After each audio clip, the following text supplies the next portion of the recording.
Hello, welcome back to another video, guys. In this video I'm going to go through this fault code here. So P029984 turbo supercharger underboost.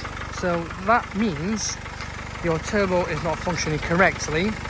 Now what I would look at, this is a 2-litre diesel Velar.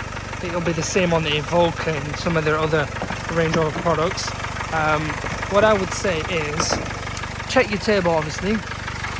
They are known for things messing up.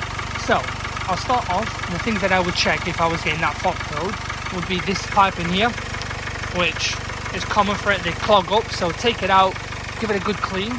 So it does go back into the bottom there, but you can take this off, give it a good thorough clean and make sure it's not clogged. If that passes, what you are best doing is checking as well for any, like, well, this has got a lot of oil in it, you can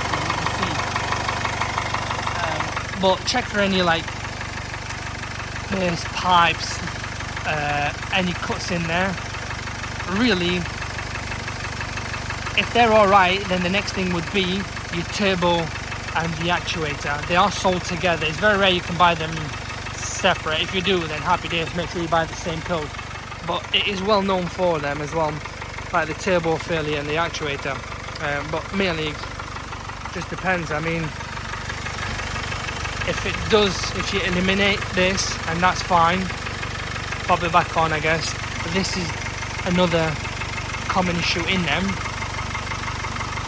So it's a case of just trial and error really when it comes to underboost and whatnot.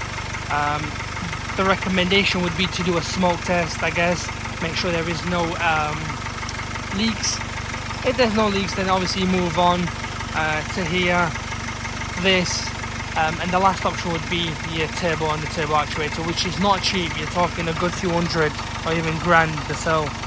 But that is what would be causing it, that smoke test, and then if not, they're the two in this case that would cause it.